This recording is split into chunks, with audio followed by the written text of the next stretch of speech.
Hello, I'm Silverraptor and welcome to another Wargame Red Dragon replay video that I have presented for you today.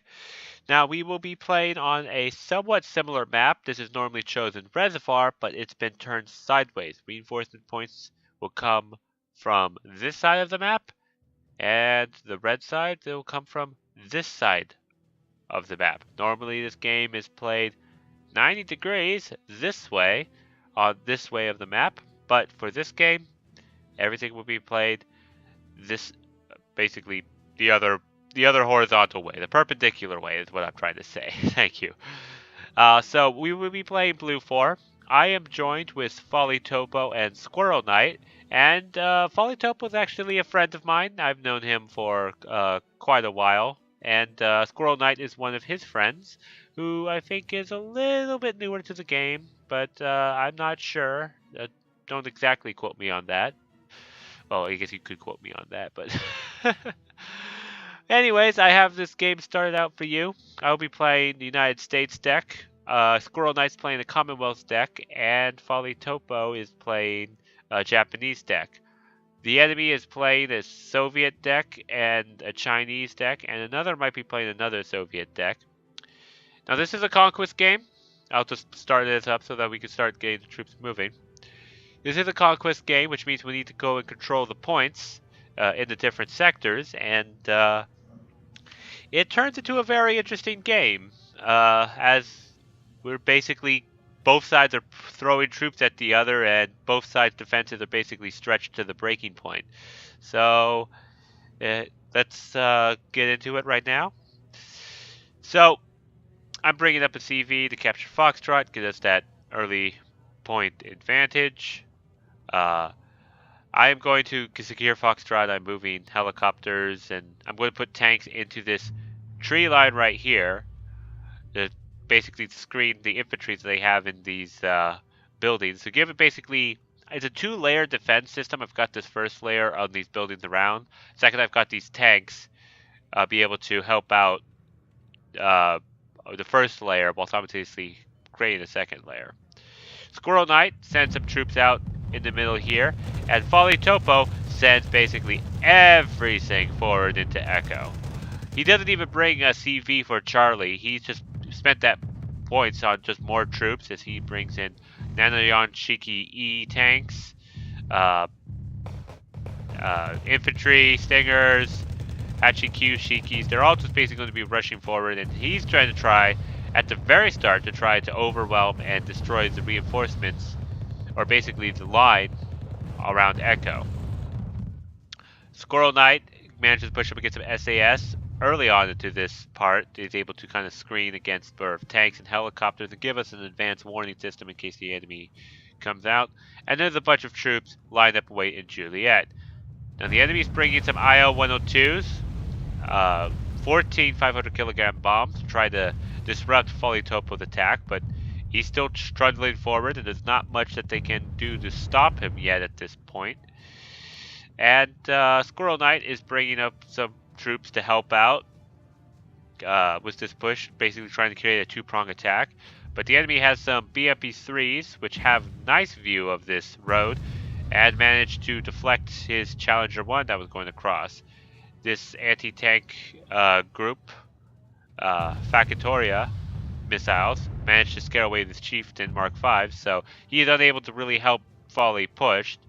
But Folly Topo is still continuing is still doing quite alright, pushing into this into the sector of Echo.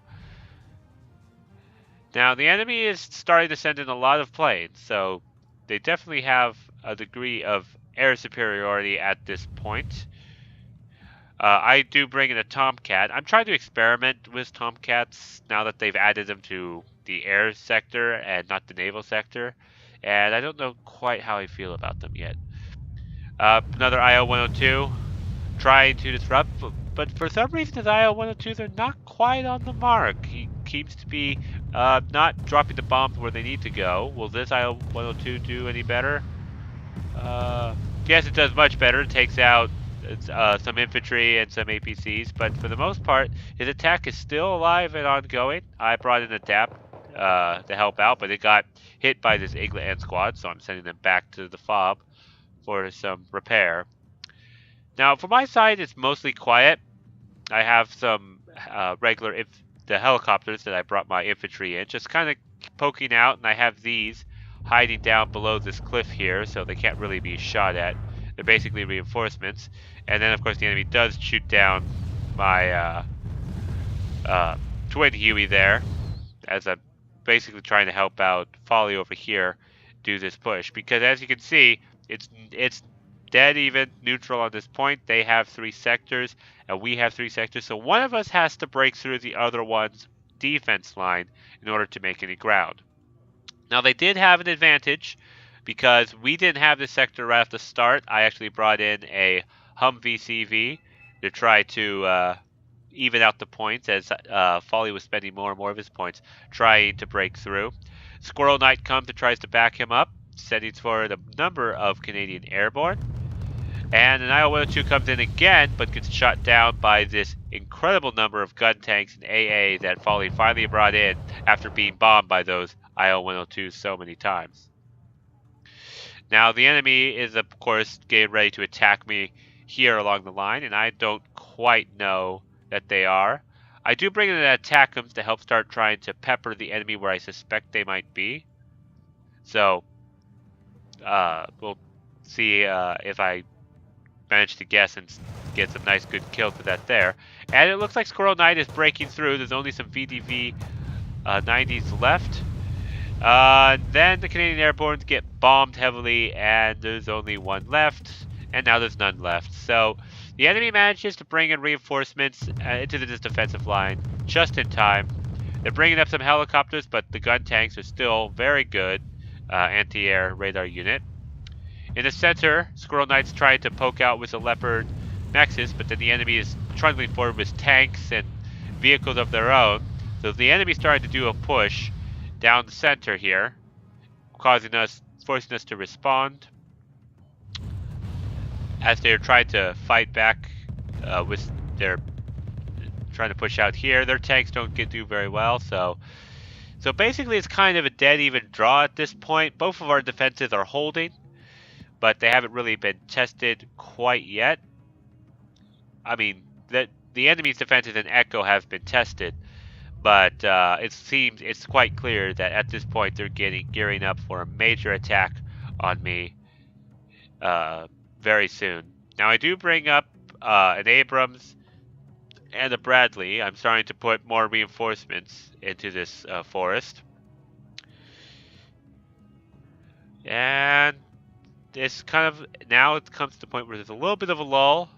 Folly's trying to regroup and getting ready to do another push into Echo, while the enemy is still consolidating. I mean, you can tell they have a very massive amount of vehicles and infantry ready for a massive push, and it looks like they're just about getting ready to start it. Meanwhile, my light riflemen are providing kind of screening fire of this area as the enemy pushes forward. Now they're sending some Afghansky. Now Afghanskys are relatively cheap, and they're very good infantry suppressors, as they can fire a huge, incredible amount of fire, stunning up my light riflemen. But Squirrel Knight's Challenger 2 is able to also provide backup support, so it was able to cut it out. And now we get to the real push coming in through here. My Bradleys are here with their TOW 2 missiles to help taking out these tanks. I moved my Marines down with their anti-tank missiles to take out these T-80Bs. And we managed just to blunt their initial assault as they keep sending more and more vehicles at us. And now comes their massive push right now across. So I quickly reshuffle my Marines so that they'd be able to engage as the Gongbyongs and the Lee Rens are coming into range. My Stinger Cs shot down a couple of their helicopters as my US Marines, which are very good infantry, start cutting these infantry to shreds. But then they start bringing up these tanks for fire support. And at this point I'm starting to realize they have a lot more here than I thought in terms of this massive push. So I kind of bring my U.S. Marines back a bit in this defensive line. I tried to Nighthawk and kill these tanks. I wasn't quite on the mark as they were hardly damaged. My U.S. Marines are doing the best to hold them off this last stand, as well as these CEVs are providing fire support. And what makes these CEVs very good is that they have 8 HE power, so they're very good infantry destroyers and they're very good at stunning. So, at this point, the entire enemy is still sending all that they got. My U.S. Marines try to hold back the enemy forces, but there's so much fire coming in here that there's not much that they can do. Squirrel Knight is quickly coming to back me up. My Stingers are taking down any other helicopters they come, so we're not doing too good here. At the same time over here, Folly Topo managed to do a massive push and managed to secure this city, which gave us basically a staging area to try to force the enemy out of Echo. The problem is, we don't know where their command vehicle is or what it was. As you can see that it's right here, but there's so much amount of forested region here that was very hard to determine where it might be. Now, fortunately, Foley did bring up a CV itself, so it neutralized Echo and giving us a +1 advantage for this current portion of the game. In the meanwhile, the defenses are starting to crumble. I have basically my Abrams are trying to provide covering fire. I'm trying to bring up some LVTPs and Marines to try to reinforce trying to recapture this town, but there's so much vehicles and stuff on this ridge. As you can see, they're just being cut to shreds before they can even get close enough to even really do any important, basically get engaged at all. As my counter push is not successful at all. I bring in a Raven, and I manage to take out a couple of anti-radar or radar AA. I Nighthawk again these tanks, but they are still alive. These ZTZ 85-2As. So, very hardy tank. Nighthawk is not quite taking them out, as they appear to be floating in air, kind of in this liquid soil state. So Folly Topo is continuing to pushing up. Squirrel Knight is helping out with some Gurkhas to try to dislodge some of these heavy tanks that they might have. And the enemy keeps flying IL-102s over with those many 500 kilogram bombs. So it's a slow process through Echo. Their defenses is still somewhat holding and ours is still somewhat holding, but both of ours are kind of stretching to the breaking point. I retreat my Abrams back to a resupply helicopter to try to repair and refuel them up, as the last of my Marines die. So all I really have left in terms of the defense is the CEV and this Bradley. The CEV does have massive amount of AG power, and it just finally died from a missile shot. The enemy is then pushed and taken this town as well, so the only thing keeping my Humvee CV alive at this point is this little bush wall that I managed to secure, and I brought in an extra M1A2 Abrams and an HA Abrams to help solidify and keep this protected. Meanwhile, Folly Topo and Squirrel Knight continue to push forward to try to find a UAZ. And there's not much left here to defend them, so they are keep bringing in reinforcements and constantly bombing with those IL-102s. I bring in an Apache to try to kill some of their vehicles in APC, and they of course respond with a Tuguska M to shoot it down. And at this point, I'm not sure what the enemy was thinking. I thought they probably thought that we were stretched to the breaking point, though we basically almost were. They're sending everything they have at us. Everything is going on. So I moved my Abrams up, and they get taken out by this Su-27M. Now, that tank is anti-tank plane is taken out, but at this point, my other Abrams have been fully repaired, and they're able to come in and replace the Abrams that were lost before. So I was able to bring up my forces right forward, and I move them right up to the front with its massive 22 front armor. None of these units will be able to take on my Abrams head on, as it basically just cleans up the rest of this push. And that was basically most of their troops in their entire ridge line. So they just, I'm pretty sure they just fought. I didn't have that much in this forest, but we had just enough to completely blunt that assault, and are able to counterattack soon when we get the shot. Now they are flying this Su-25, which is annoying. It just means that my Abrams can't reveal themselves. It is a 200-point airplane, and it has 26 AP power with those missiles, which will kill an Abrams if it can get a side shot onto it, but it needs to be able to see them, as my Abrams are hiding in the trees still. And Squirrel Knight goes and takes that out with a Eurofighter Typhoon. Very good. Now they're pushing with some Mi-8 gunships, at kind of like a desperate measure trying to clear us out. However, I like to fight a little bit unconventionally. I actually charge my tanks forward when I see these two helicopters. Normally tanks run from helicopters, but given that these Mi-8 gunships are so close, I just moved my Abrams up so that the Browning machine guns would be able to open up and just basically shoot down the Mi-8 gunships just by the sheer amount of machine gun fire hitting it. As you can see, it's not doing very well, and the last of the machine gun fire brings down the Mi-8 gunship. So we managed to defend them, though they did bring up a CV, but we can't actually see this where it is. I can only kind of guess where the CV is, given that it's wide open for a large section of this map. I had to assume it was either in this village here or this village here. And given that they just pushed massively from here, I was inclined to suspect that they were in this building here.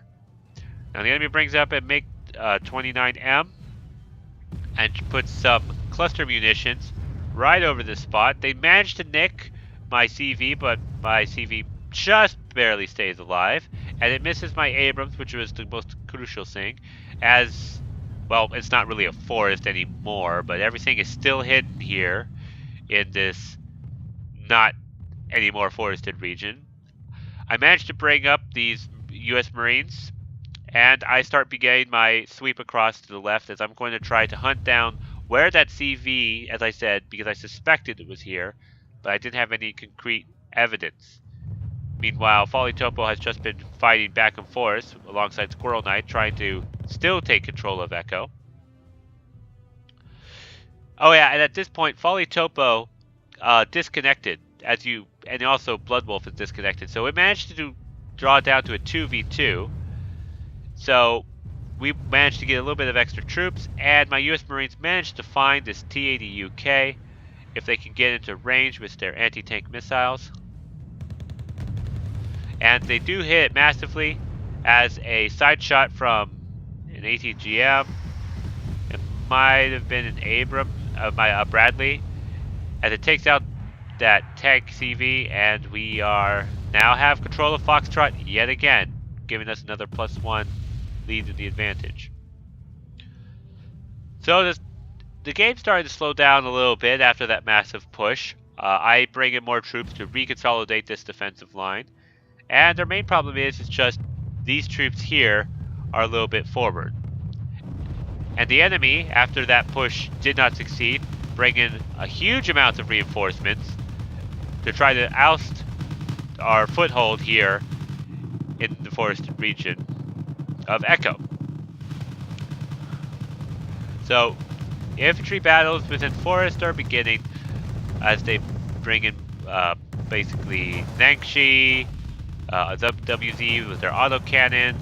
Basically, they're bringing a lot of stuff to try to kick out everything that Folly Topo and Squirrel Knight, well, basically Squirrel Knight now, has in this region, as Squirrel Knight's taken over for Folly Topo and his gains. An Su-24M is coming on a bombing run, but he does fly pretty far into our lines, and finally gets taken down after an exuberant amount of missiles is fired at it, including one from my Patriot that I have back here. So we're now starting to wise up to the enemies using a lot of air, and we're starting to bring in a lot of anti-air. As I say that, I bring up some chaparrals to help keep back the massive amount of air forces that keep coming forward. Squirrel Knight does a push here on this town and is managing to seem to be taking back this town somewhat, though these tree sealers are pretty badly damaged. We managed to at least clear out the front area, but the back section is still pretty well solidified. The enemy is continuing their assault, and the forces here in Echo are beginning to wane for both sides, it seems. As this battle continues. So we're basically fighting over Echo, and we're trying to increase our point lead, because at +1, we are at the lead at 120 points, but with 17 minutes, anything could happen, and we do not want to be kicked out of Echo, and we don't want the enemy to have a chance to be able to come back into this game. So basically, the enemy is once again throwing up defenses to try to hold us off. A Challenger 2 is nicely positioned to try to intercept anything that's coming in through this this road, but a MiG-29M comes in.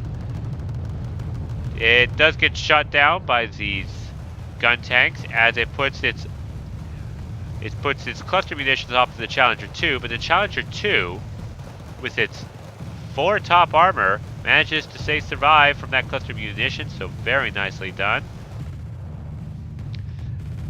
But then the Su-27M comes in and takes out the Challenger 2, so... But this SAS managed to get a revenge shot on that, so that was worth it in terms of points, and it did kill a number of Afghanskis. So as you can see, Afghanskis are quite good infantry killers if they can get their machine gun fire off on it. As the enemy just keeps sending more and more of their planes, and like I said, we were well prepared by this point by the number of air that they were firing, so we are well stocked up on anti-air and shoot down a huge number of their planes as they come to defend this region. At my side, I just brace for another push. I solidify more and more troops and position them around because I'm pretty sure that they are going to try that again.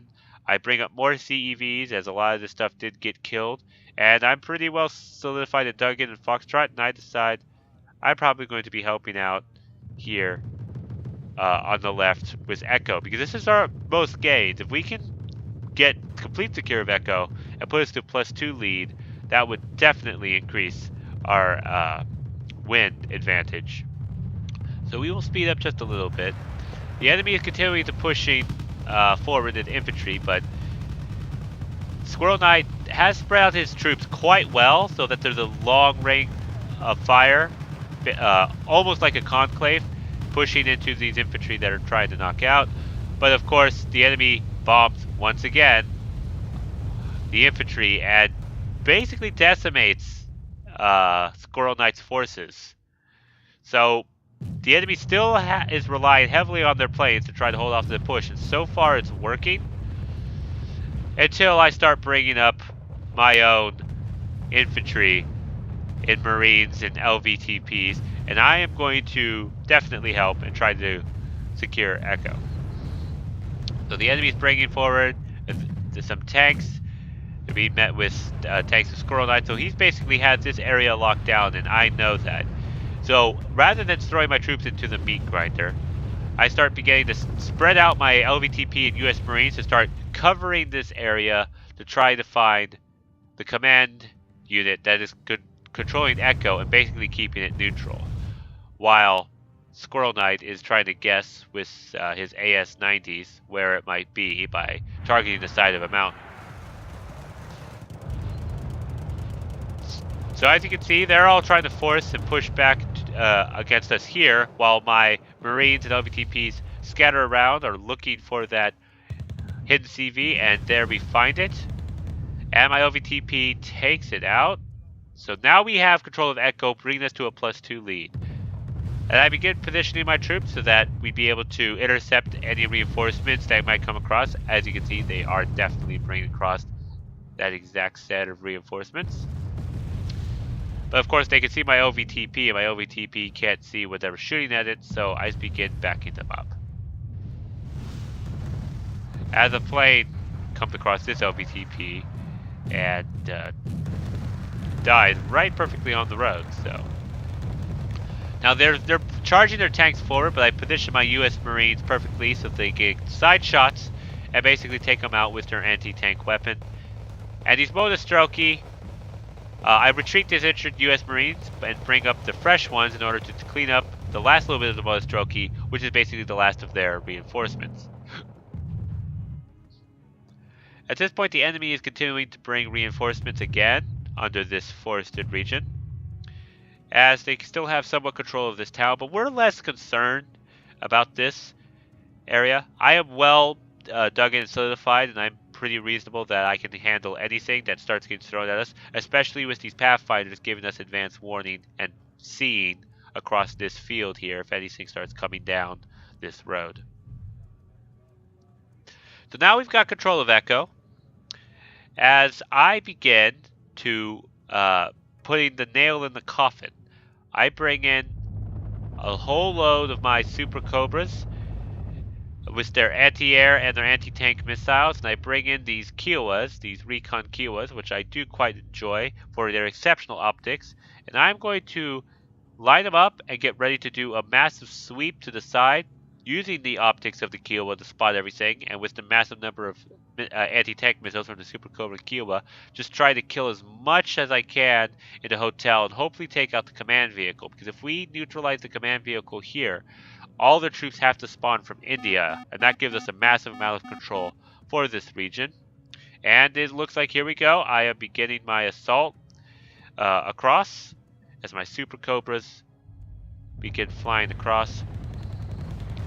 VTZ-88 is revealed as my Super Cobras move forward.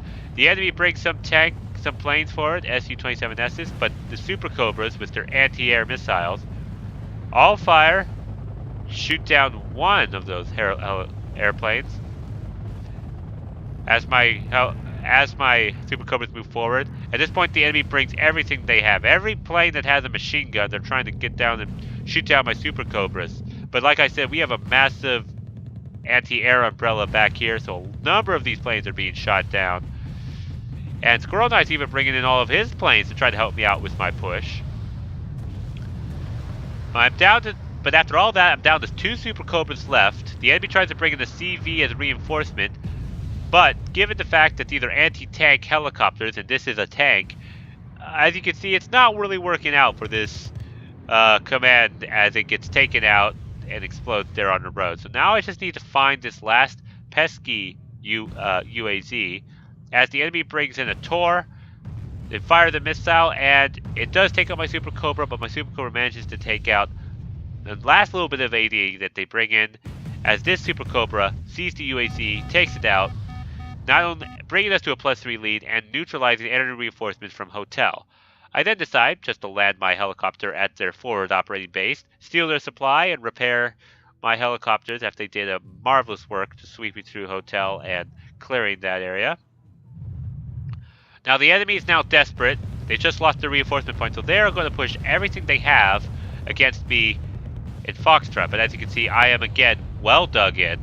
The Navy SEALs, I've got a lot more Marines this time. Squirrel Knight even has his Fusiliers in this forest. And my OVTPs are going to be able to provide support with their grenade launchers. So the enemy is pushing forward with lots of tanks. These ETZ 85-3 are pretty good tanks, so not something to be taken lightly. I bring forward my Thunderbolts to try to clear out these tanks, as Thunderbolts are a very excellent anti-tank plane. Squirrel Knight's bringing some bombers in to help clear this out. My Thunderbolt is taking a little bit of damage from anti-air, but it is armored, so it's able to take a few hits.